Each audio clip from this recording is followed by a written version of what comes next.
And hello everyone, welcome to Stay Awake again tonight.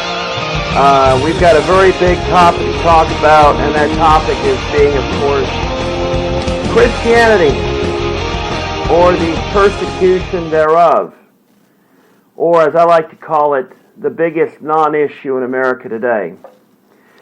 Alright, they had the hearing for the DOMA case, Defense of Marriage Act case, before the Supreme Court today.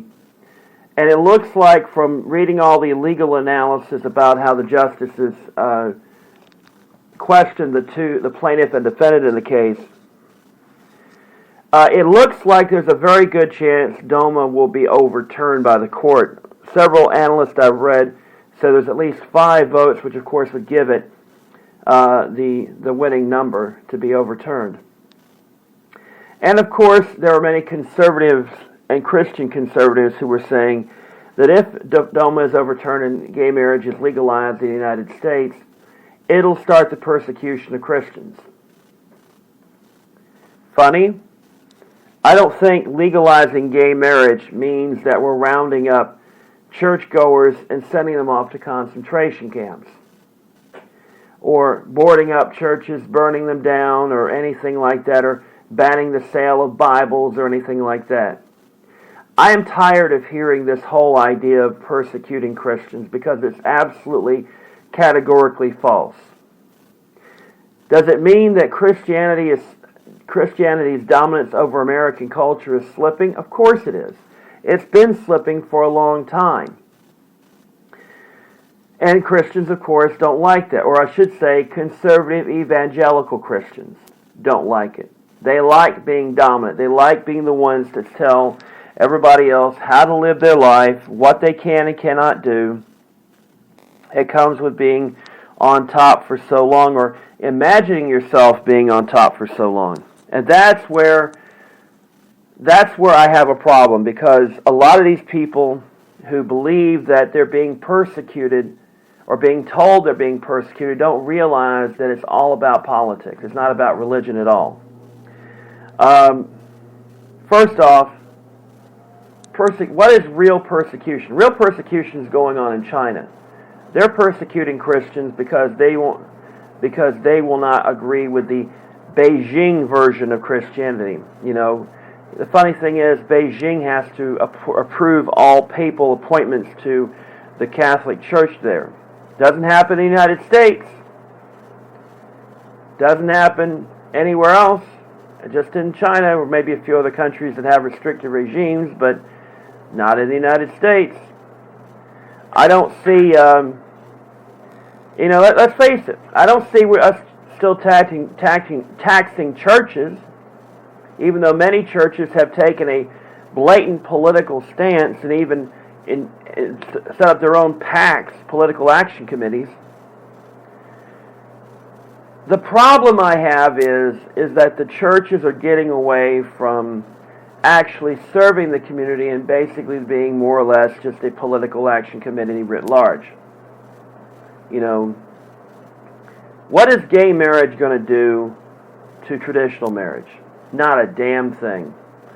Your marriage is going to be just as good, if not better, because gays can get married, because everybody will have the right. And they may actually go, hey, you know what, maybe we should treat marriage better instead of just something you do. I mean, there are gay couples that have been together for decades who are dreaming of the day of getting married.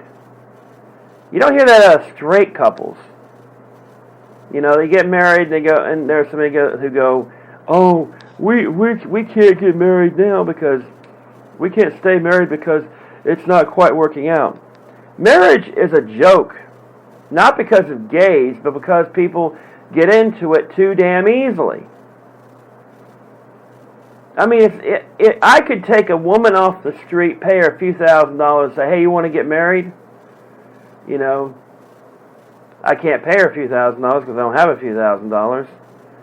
But theoretically, I could. I mean, people get married in Vegas drunk. Allegedly. I don't think that's technically legal, but I think sometimes they don't necessarily do breathalyzer tests on them. But It's ridiculously easy to get married in this country if you're straight. And I think that's wrong. I think there should be some kind of, okay, this is a big moment. Maybe you should think about this before you tie the knot. I think eloping's a bad idea unless, you have been together for a long time, you've got your marriage license and all that. It's ridiculously easy to get married in this country. Getting divorced is another matter.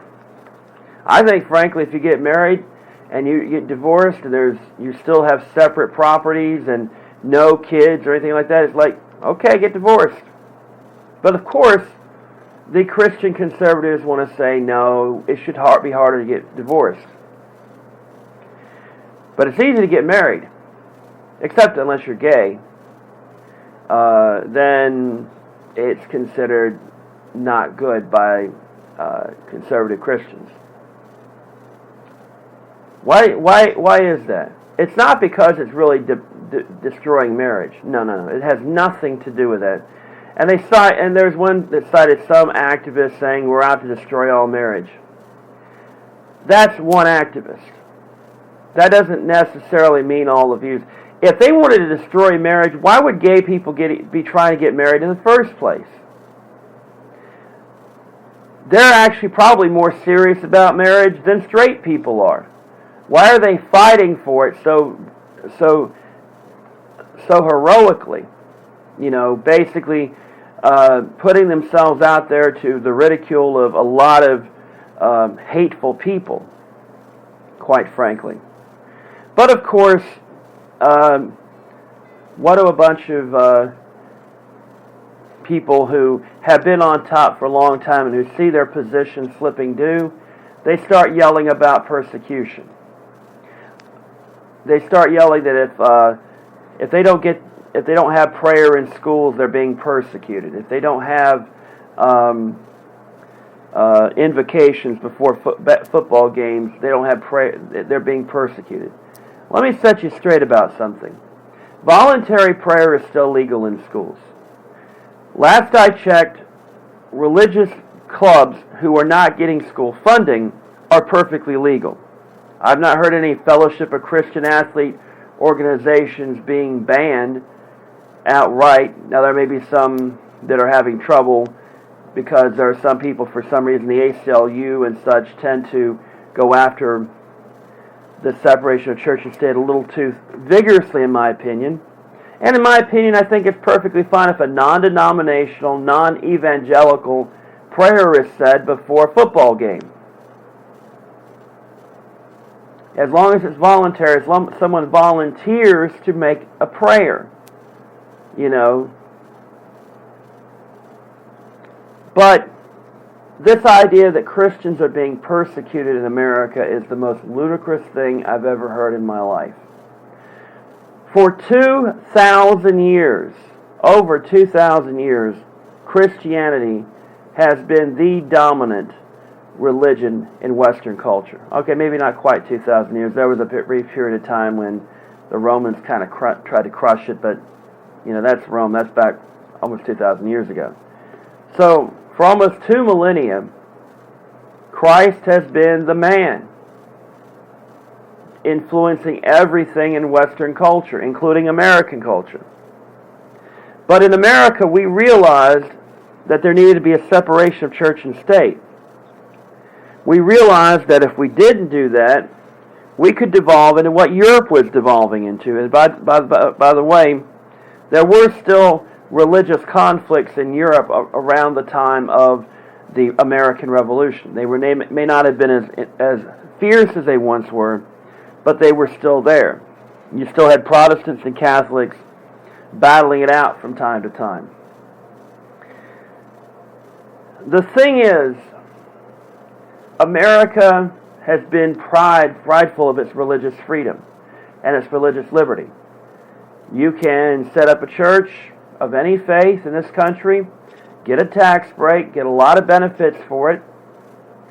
That's been abused by quite a few people, including some people I know. I won't go into that because it's a kind of a legal thing, but anyhow, it's perfectly fine to be a Christian in this country. Unless you want to be dominant, unless you want to have dominion over all and have Christ's word be law in the legal manner. And then you feel persecuted because you can't get your way. Well, the reality is the Constitution was set up to be a secular Constitution, because the reason it was set that way is so that the church can be a separate entity basically dictating itself. The government stays out of church business, and the church should stay out of government's business. That's the way it was set up. If we allow church and state to intermingle, guess what's going to happen? You're going to have the government telling churches what they can and cannot say, because there's going to be a push to make a quote-unquote official religion of the United States, which of course would probably be Christianity, and not just Christianity, but a particular denomination of Christianity. And of course the Catholics are going to push for Catholicism to be official. But they'll of course tolerate Protestants and whatnot to a degree. Of course there'll be other Protestant sects that will do it, denominations, say Presbyterians, Methodists, Baptists, and whatnot, and the various other faiths that will... And you don't realize the Pandora's box you're opening here when you're trying to say that Christians should be Christians are being persecuted and their rights are being abused. Of course they're not.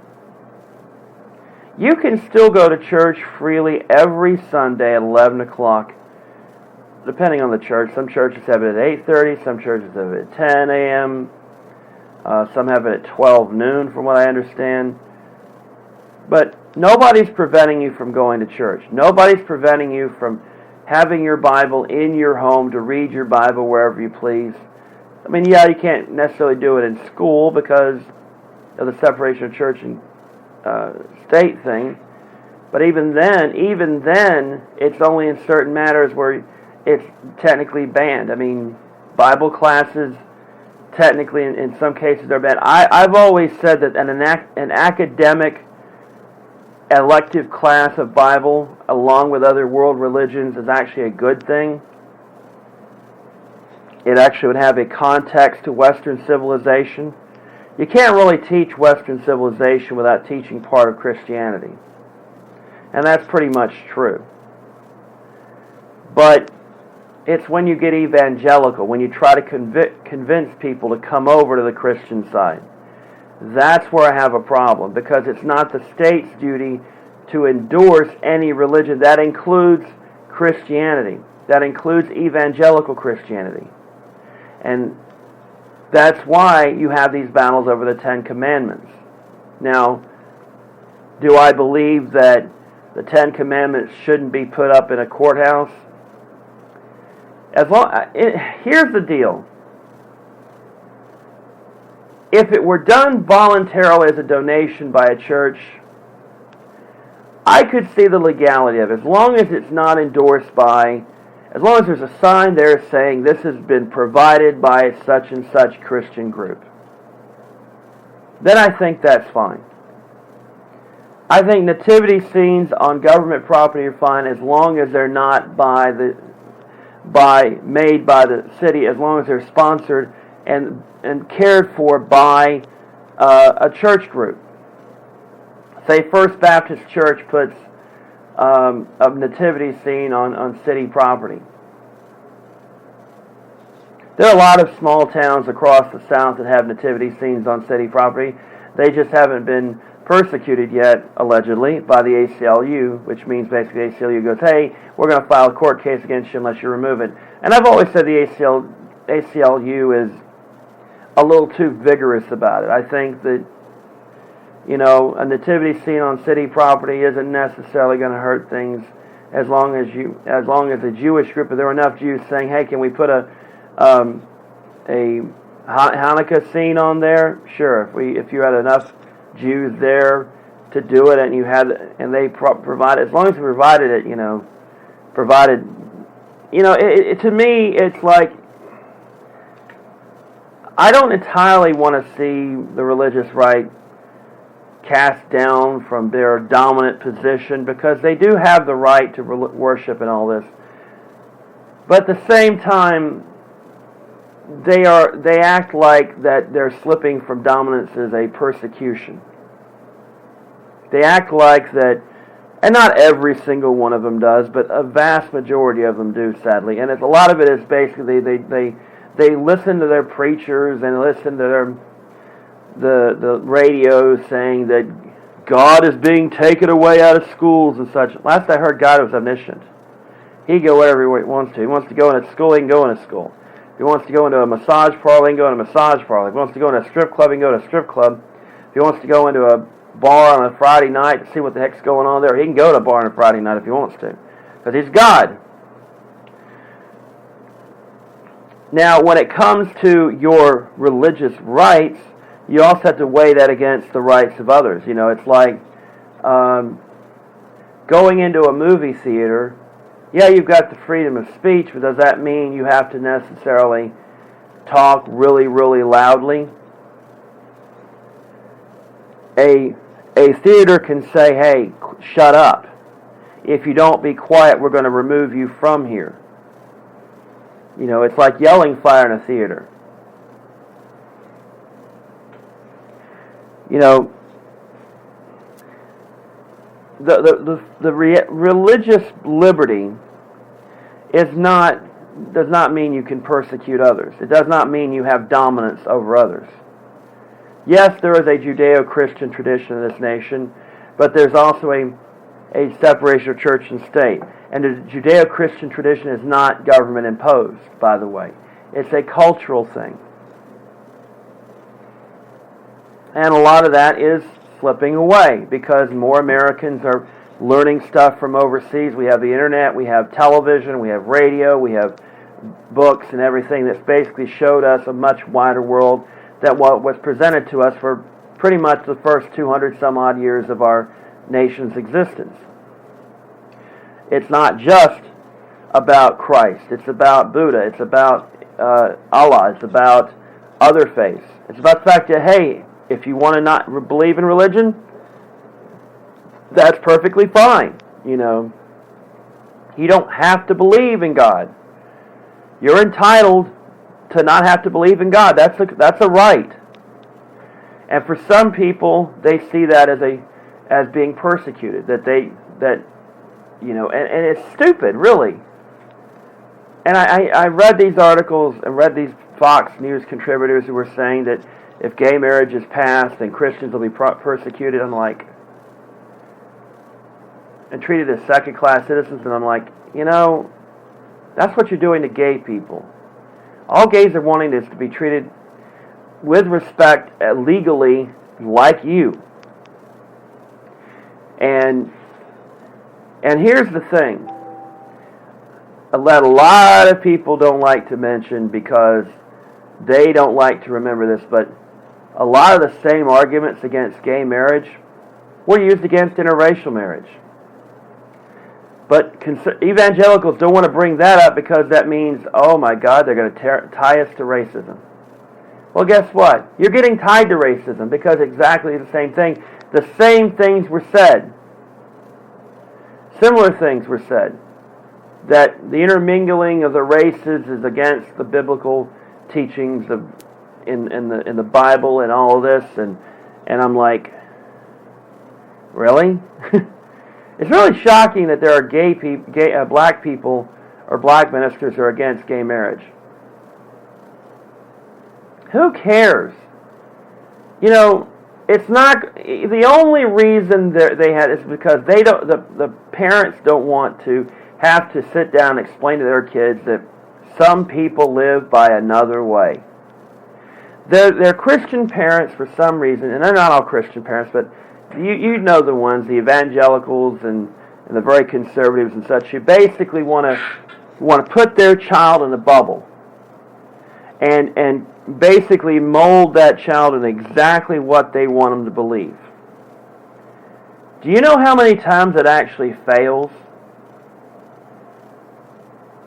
I've known people who've been in these situations who were raised very protected and such, and as soon as they get out into the world and as soon as they're adult on their own, they realize maybe the parents didn't prepare them for everything. Like the reality that there are people who don't believe in God, who may believe in God and Christianity, but not in the way you do. Maybe there's pastors who don't give fire and brimstone speeches, who speak softly and talk about love and everything else, and not about hellfire and damnation. That's the interesting thing about this, is because I know plenty of people who want to protect their kids, allegedly, from the evils of secular society, when in reality we've always been living in it. All you can do with a kid is give them the best preparation you can to live a life. You can once they're out of your control, they can go any way they want. I mean, you can raise a kid to be a God-fearing Christian, straight down the middle, heterosexual, no sex toward marriage. As soon as they walk out that door, they're gay and they're banging every night. That could happen. Maybe not. More often than not, they'll tend to stick somewhat closely to the script, but not all the time. But more and more, and this has happened in a lot of cases, it's called preacher's child syndrome, where, the preacher's child is supposed to be has got so much pressure to uphold the image of a preacher's child, and, unfortunately there have been a few that I've known that have basically, as soon as they got freedom, basically were, well, shall we say, doing things that the parents would not necessarily like. But hey, if they're not footing your bills, then you're not living under the roof. What can they do? Not a whole lot. So, to sum it all up, no, we're not boarding up churches, and we will not be boarding up churches. We're not rounding up churchgoers and sending them off to some concentration camp in the desert. Don't believe what you're hearing about FEMA camps and all this. If gay marriage is legalized and you can get married legally in any state, whether you're gay or straight, doesn't mean, and they're not going to force churches to have gay weddings. That's the thing you have to understand. If you're a Baptist church and you don't want to have people getting married in your church, you don't have to have it. You can say we don't want gay people getting married here. You have the right to say no. That's still going to be there. But of course, there may be some churches that say, "Hey, we'll marry you. We'll let you have a gay marriage here." And of course, there's plenty of non-church facilities for that getting married. Gymnasiums, conference centers, plenty of outdoor places, restaurants, cafes, hotels, and whatnot. So it's not like there's going to be a shortage of places to get married for gay folks. So guess what, churches? If gay marriage is legal, you don't have to marry gay people. And by the way, gay adoption will probably be legalized soon enough, and what you're going to find is the kids of gay parents are not going to be retarded. They're not going to be evil. They're going to be just like kids out of straight marriages. It's kind of funny that all this talk about, gay adoption is going to be evil. And there are plenty of gay people who are in much stable relationships and much more stable situations where they can raise a child, in some cases have raised a child, and they can't legally be considered a parent because some people can't accept the fact that the world is changing, and that perhaps, just perhaps, people aren't buying the old fire and brimstone thing anymore because guess what? America changes. Culture changes. There was once a time when black people could not drink from the same water fountain as white people, or could not stay in the same hotels, or could not eat in the same restaurants. And there are people who lived during that time who are still living today who remember that. I'm not one of them, because segregation, or I should say desegregation, began right around the time I was born, and thank God for that. And you know what? For the most part, that has been a very good thing. And what we realize with interracial marriage and interracial adoption and all this is, the sun comes up tomorrow, the mountains are still there, we don't have earthquakes destroying everything else. It seems like God is just perfectly fine with interracial couples getting married. So what happens if gay couples get married? The sun's still going to come up in the east, set in the west. The mountains are still going to be there. The rivers are still going to flow. And, we're not going to have big thunderstorms sending hundreds of tornadoes through Rutherford County and the western North Carolina region, ripping things up because God is mad that you legalize gay marriage. Because here's the thing, folks. Nations aren't judged by God. Individuals are. That's the one thing that the dogma doesn't want you to understand, is that in the end, we are judged by our own opinions, by our own conduct, by how we live our lives, not nations. It's the biggest crock in the world when some person, allegedly of the faith, says, well, God sent this hurricane because gay people were around New Orleans and gay people were being happy, and of course, God doesn't like that, so God sent Katrina to kill a bunch of people and wipe out a bunch of homes and basically nearly damn near destroy New Orleans. Why did he send a bunch of earthquakes to San Francisco? The last major one they had was 1989. It was when I was a freshman in college. And even then, it wasn't, it killed a bunch of people and did a lot of damage, but San Francisco is still standing there. If God's so angry at gays, hey, why isn't he sending California into the ocean? San Francisco and LA and all this? Because, I don't know, maybe God is like, it's your world. You deal with it, Maybe it's because we're judged at the end of time, and we all go up before St. Peter, and we get to see what the ruling is. And we have to deal with it.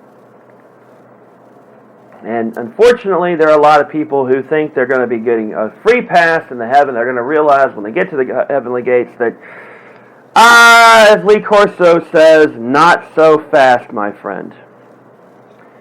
Well,